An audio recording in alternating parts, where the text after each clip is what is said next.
All right, so we're going to take a look at getting ready for our final exam. Sorry, I'm trying to watch this lady do this weird dance walk sort of thing. Anyway, so this is day one of our final exam review. I'm going to put this over the course of 2 videos, and then there'll be a second day of review, which will be some slides that you'll go through on your own of multiple choice questions. But let's break down what this final exam looks like, everybody. All right, so final exam is worth 90 points.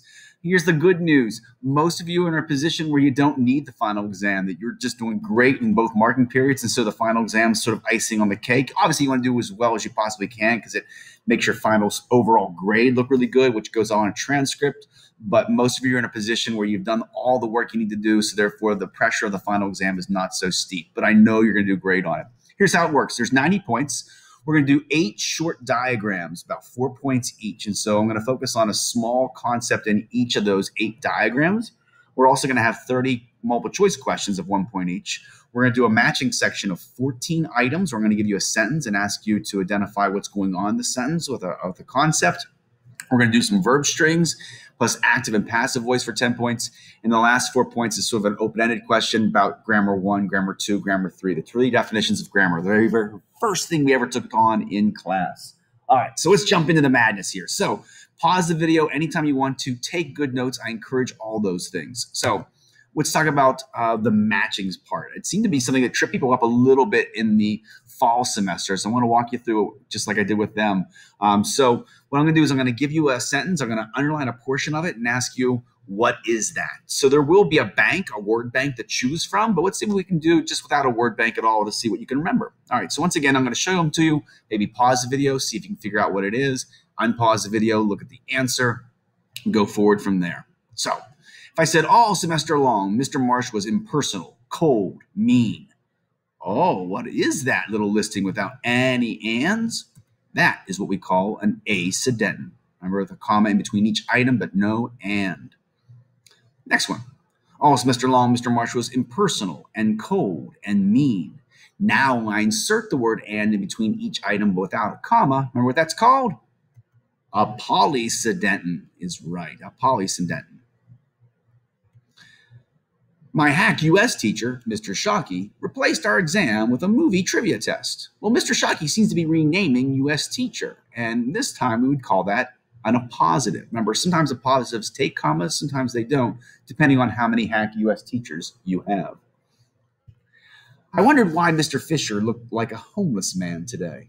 We all wonder that. In this case, this is an example of what we would call a nominal clause, or sometimes you might refer to it as a noun clause. All right, and so we would put this up on a tree if you're diagramming it. It's actually serving as your direct object. I wondered what, but that is a noun or a nominal clause. Has both a subject and a verb to it. Mr. Fisher looked, which is a clause, but it's doing a noun's job. Mr. Doherty, who gave up meat for Lent, kept lathering his arm in gravy and licking it during class. In this case, this, everybody, is what we call an adjective clause or a relative clause. It's the same thing. A couple clues. It has the word who, and it's renaming Mr. Doherty. So it's describing Mr. Doherty. It's serving as an adjective. Has both a subject and a verb to it. Makes it a clause. Has who and it has gave. And those are all clues that I'm dealing with an adjective clause. Same sentence, Mr. Doherty, who gave up meat for Lent, kept lathering his arm in gravy and licking it during class. This is probably one of the ones that trip people up the most in the fall, these INGs. You're like, wait a minute, is this ING a verb? No, it doesn't have a to be verb in front of it, so it's not a verb. Then is it a gerund or is it a participle? This time it would be a gerund. These are both gerund phrases. The reason I know that is because the word kept, sitting up here, let's see if I can bring my highlighter up here for you. Kept is my action verb, so it's actually the direct object. We say Mr. Doherty kept what? And so lathering and licking are actually serving as your direct objects off that verb kept. And so therefore it's serving as a noun, and a noun makes that ing a gerund. Smelling smoke from the back of the room, Cyan looked concerned when Hunter began prematurely burning his grammar notes in the middle of the final. Well, this time this ing doesn't have a to be verb in front of it, so it's not a verb. But it's not a noun because cyan is already the subject. So this is an ing sitting in front of a noun. So an ing or a word describing that noun in front of it is typically an adjective. And an ing, which is an adjective, is what we call a participle. We call this whole thing the participial phrase. It has the participle smelling, but it makes an entire phrase. So we'd call this the participial phrase. Same sentence. Let's take this back half. Smelling smoke from the back of the room, Cyan looked concerned when Hunter began prematurely burning his grammar notes in the middle of the final. Well, it starts off with the word when, tells me when, which is an adverb question. You guessed it, this is the adverbial clause. We know that because we can kind of pick it up and move it to the beginning of the sentence, and it would still make sense. When Hunter began prematurely burning his grammar notes in the middle of the final, Cyan looked concerned. So I can kind of flip this thing around if I want to, but it answers the question of when. It has a subject and verb to it. Hunter began. Those are all reasons why it's a clause, and now it's an adverb clause. Mr. Killy was certainly in a foul mood today.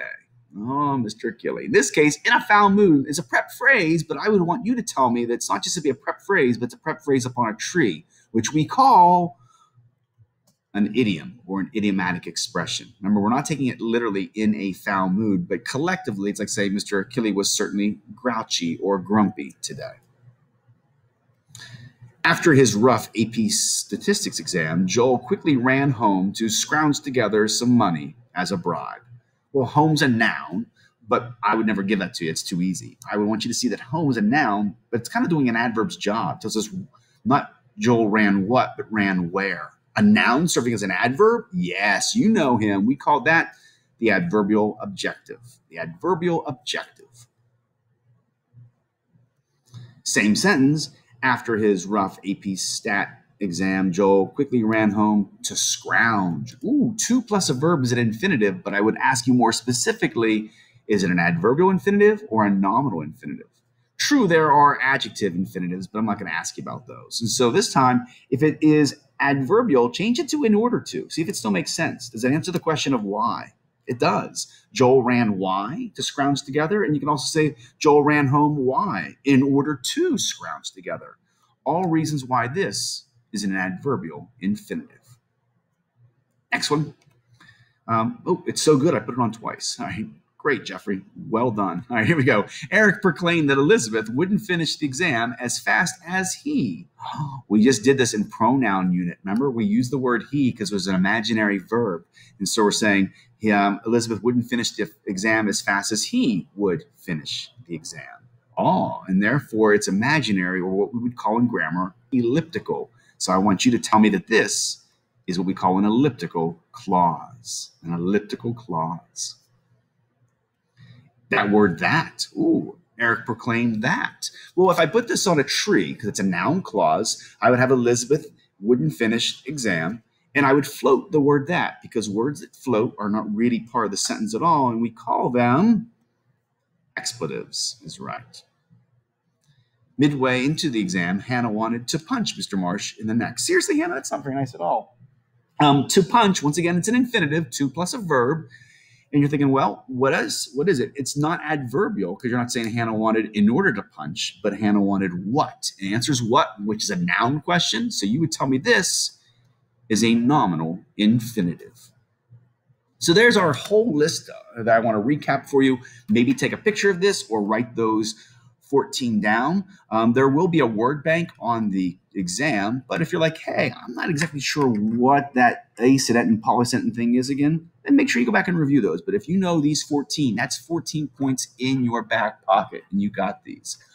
I'm going to stop my video and start a second part of my video and take on more of today's review. All right. Thanks, everybody.